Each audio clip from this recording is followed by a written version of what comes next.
Olá, primeiro ano. Hoje a aula vai ser um pouco diferente das outras. Nas outras eu fazia slide e a de hoje eu vou acompanhar o conteúdo com vocês aqui pelo módulo. Então, eu gostaria que vocês pegassem o módulo aí na página 38.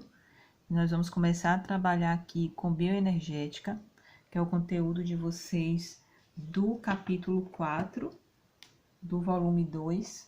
Então, nós vamos começar a trabalhar aqui com esse conteúdo. Então, eu gostaria que quem não estivesse com o módulo e com o marca-texto, que pausasse o vídeo e depois voltasse a assistir. E todas essas partes que estão sinalizadas, eu gostaria que vocês também sinalizassem no módulo, para na hora que vocês forem estudar, ficar mais fácil para revisar o conteúdo, certo? Vamos aqui para o conceito de metabolismo. O que seria metabolismo? É um conjunto de reações químicas que ocorrem entre as diferentes moléculas. Se você pensar no seu processo digestivo, você vai ver que o que está acontecendo ali é um metabolismo. É uma reação química entre diferentes moléculas. São transformações químicas que acontecem entre as diferentes moléculas. O objetivo do metabolismo é controlar os recursos materiais e energéticos. Então, graças aos processos metabólicos, ocorre aí o controle dos recursos materiais e energéticos, garantindo o equilíbrio químico. Mas quais são esses recursos materiais e esses recursos energéticos? Os recursos materiais das células são as moléculas, as organelas e as estruturas que a compõem. Já os recursos energéticos estão associados à energia, que podem existir de diferentes formas e precisa ser transformada no interior das células. Essa energia, ela é fundamental para que os processos metabólicos aconteçam. Grande parte das reações químicas do nosso corpo, para acontecer, precisa de energia. E a nossa molécula energética é o ATP, que é a adenosina trifosfato. Nós vamos trabalhar com ela hoje. E a organela que está relacionada à respiração, à produção de energia, vocês já sabem que é a mitocôndria, a gente já estudou ela em aulas anteriores. E o que é que vem a ser a bioenergética? A bioenergética é o estudo de diferentes tipos de transformação energética que ocorrem nos seres vivos. Bio, relacionada aos componentes vivos, e energética relacionada à energia. Obviamente, o ramo da biologia que trabalha com a bioenergética está relacionado aí com os estudos referentes às transformações energéticas que acontecem nos seres vivos. Dentre essas transformações estão aí a fotossíntese, que é um processo de transformação energética. Nós temos a planta aí absorvendo a energia luminosa e transformando essa energia luminosa em energia química. E nós temos também a respiração celular. A respiração celular também é um processo relacionado às transformações energéticas. Fotossíntese e respiração celular são focos de estudo nosso também, desta temática aqui que nós vamos estudar. Reações endergônicas e exergônicas. O que seria endotérmico e exotérmico? A gente viu isso no 7º ano, 8º, se eu não me engano. Os seres endotérmicos têm a temperatura interna constante. Exotérmicos mantêm a temperatura de acordo com o ambiente externo. Endo vem de dentro, exo vem de fora. Então, como é que a gente pode relacionar o conceito endergônica e exergônica? Se nós estamos trabalhando com energia, nós vamos ter aí a reação exergônica, aquela reação onde vai ocorrer a liberação de energia. E a endergônica vai ocorrer a absorção de energia. Nas reações químicas ocorrem mudanças em um ou mais compostos. Quem estudou transformação física e transformação química sabe que a transformação química, ela ocorre e o produto lá final, depois dessa transformação, é um composto novo. Então, as substâncias, elas reagem e formam uma substância nova, diferente da original. Quando isso acontece, a gente diz que ocorreu aí uma reação química, diferente da reação física, da transformação física. Nas reações químicas vai ocorrer a mudança de um ou mais compostos denominados reagentes, formando novos tipos de compostos, chamados de produto. Lembra que a gente estudou no 9º ano, tudo que nós temos antes da seta é reagente, tudo que nós temos depois da seta são os produtos. Então, os elementos eles vão reagir, vão sofrer uma transformação química, uma reação química, e vão formar novos produtos, novos compostos, que são chamados de produtos, que são aqueles representados depois da seta, do lado direito da seta. Se durante a formação desses novos produtos ocorrer a liberação de energia, nós estamos nos referindo aí a uma reação exergônica, liberou. Os exemplos que nós temos aqui são os processos de respiração celular aeróbica com a utilização do oxigênio e a fermentação. Fermentação, a fermentação mais comum que vocês conhecem aí é a fermentação alcoólica, a fermentação láctea, são as fermentações que a gente vai trabalhar esse ano, mas tem a fermentação lá do pão, que mistura as leveduras e elas começam a reagir, liberam álcool e CO2, que faz o pão crescer, utiliza muito isso daqui quem faz massa. Observa muito esse processo de fermentação. Então, tanto a respiração celular aeróbica quanto a fermentação vai ocorrer liberação de energia. Por isso que a gente caracteriza isso como reação exergônica, liberou. Olha o exemplo que vocês têm aqui na imagem. Que vocês têm uma representação gráfica da liberação de energia e uma reação exergônica. Aqui vocês têm os reagentes, eles vão sofrer uma reação química, libera o produto e energia. Percebam que o produto, ó, é menor do que a quantidade de reagente. O que foi que aconteceu aqui com esse outro pedaço? Foi liberado na forma de energia.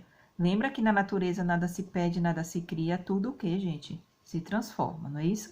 Não é que foi perdido esse outro pedaço, ele foi transformado em energia, a energia foi liberada para a utilização de outras formas. Já a reação endergônica vai ocorrer a absorção de energia do ambiente, vai colocar energia para dentro. Qual é o exemplo que nós temos mais comum de uma reação endergônica? A reação fotossintética.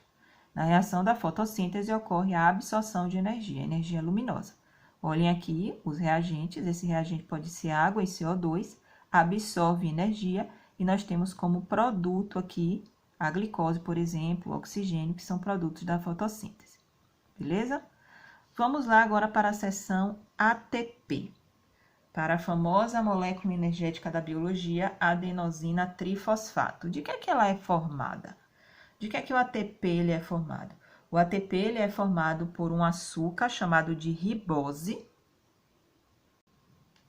Então, o ATP é formado pela ribose, pela adenina e 3 fosfatos. Daí vem o nome adenosina de 3 fosfatos. Então, o ATP ele é formado por esses componentes e ele tem como função fornecer energia para impulsionar as reações e as atividades celulares. Então, para que as reações químicas e as atividades celulares aconteçam, precisa de energia. E a energia utilizada é a energia na forma de ATP. Esse ATP, para liberar energia, ele precisa ser quebrado. Hidro vem de quê? De água. E lise, de quebra. A hidrólise é a quebra da molécula do ATP, ó, pela água. Estão vendo aqui? Então, aqui nós temos uma reação de hidrólise.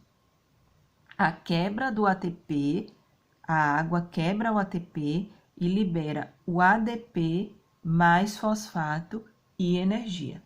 Então, para o ATP fornecer energia, ele precisa ser quebrado. E quem quebra ele é a água. Por que ADP? Porque aqui se transformou em adenosina difosfato. 2 fosfatos, porque um já separou aqui. Mais energia. Se nós estamos tendo liberação de energia, eu posso dizer que a hidrólise é uma reação exergônica? Posso. Posso porque a hidrólise é um processo de liberação energética. Olhem aqui, ó, a quebra do ATP em ADP mais o fosfato libera energia equivalente a 7,3 quilocalorias. A hidrólise do ATP é uma reação exergônica e a energia liberada é utilizada nas atividades do metabolismo celular. Então, para que aquela molécula energética chamada de ATP, ela forneça energia, ela precisa ser quebrada. E quem quebra ela é a água. Então, o processo de hidrólise é o processo de quebra da molécula de ATP para a liberação de energia, para que essa energia possa ser utilizada. Beleza? As moléculas de ATP são recursos energéticos que podem ser renovados. Lembra comigo da bomba de sódio e potássio? Lembra que o ATP se liga? Quando o ATP liga, muda a configuração da bomba, ligou lá um fosfatozinho do ATP, depois esse fosfato ele se desprende. Esse ATP, ele pode ser renovado, ele pode ser reutilizado várias vezes. ATP quebrou, se transformou em ADP, fosfato liberou energia. Depois esse fosfato encontra novamente o ADP, que se transforma em ATP para ser reutilizado.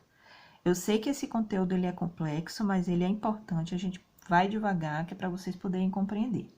As moléculas de ATP são recursos energéticos que podem ser renovados, pois ao perder o grupo fosfato, torna-se ADP, molécula que pode se ligar a outro grupo fosfato e se transformar novamente em ATP.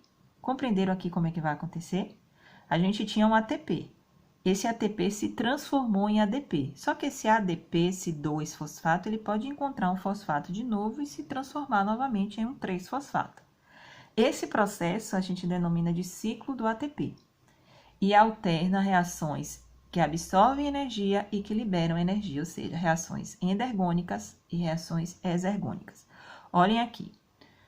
Percebam que vocês têm uma reação endergônica aqui com a absorção de energia e a exergônica cá embaixo com a liberação de energia.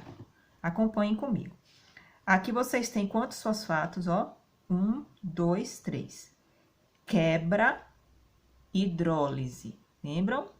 A hidrólise é a quebra do ATP. Liberou um fosfato e se transformou em ADP, 2 fosfatos. Então, aqui nós temos a hidrólise, liberou um fosfato, liberou energia e se transformou em ADP. Aí, esse fosfato, ele encontra um ATP de novo, um ADP de novo, absorve energia e se transforma novamente em ATP. Olha o que é que está acontecendo. Você tem um 3-fosfato.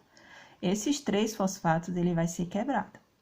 Libera 2 fosfatos, um ADP e um fosfato, livre, liberando energia. Se libera energia, eu tenho que tipo de reação? Exergônica, não é isso? Só que esse ADP, ele pode encontrar um fosfato de novo e se transformar em um ATP. Para isso, ele precisa absorver energia. Então, hidrólise libera energia. Absorve energia, se transforma de novo em ATP. Esse ciclo do ATP é importantíssimo para vocês, então peguem o módulo lá na página 40, analisem o ciclo, que ele é de fácil entendimento. Vamos agora aqui para o transporte de oxigênio. Além da adição de grupos fosfato na molécula de ADP para formar ATP, a troca de energia nas células pode ocorrer também pela transferência de elétrons. Quando isso ocorre, tem-se uma reação de oxidação-redução.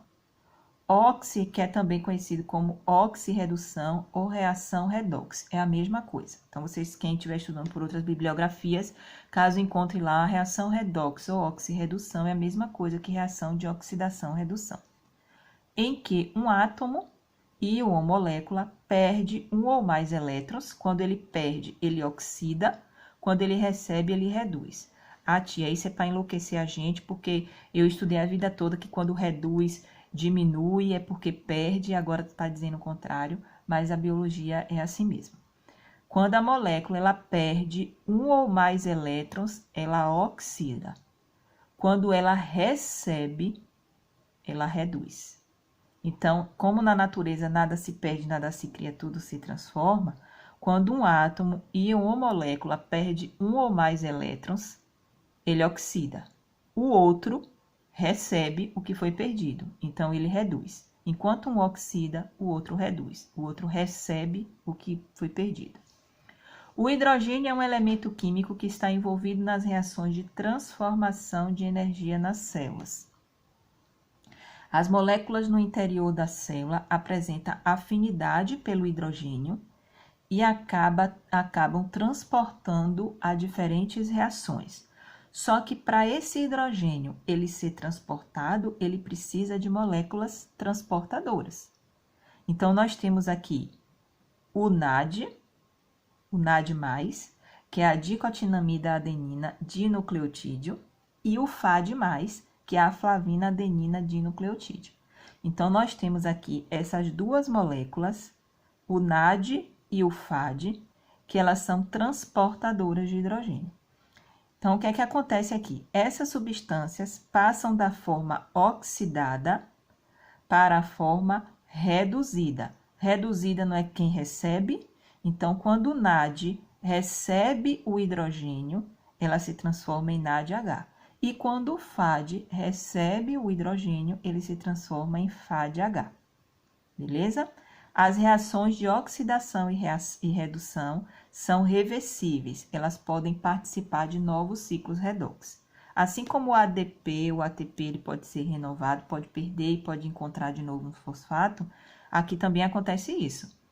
Essas moléculas carregadoras aqui, NAD e FAD, elas são reutilizadas.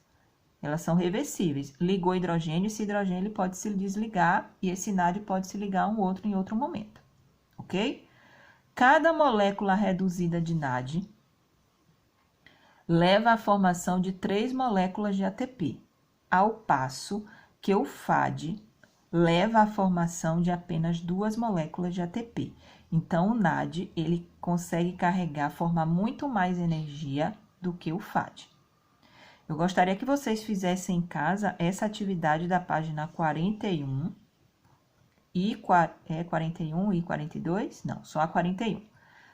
Essa atividade da página 41, da questão 1 até a questão 5, façam em casa, tirem a foto, coloquem, compartilhem no grupo ou no particular, para que eu possa anexar o material de vocês na escola. E a dúvida que vocês tiverem, compartilha com a gente lá no grupo, beleza?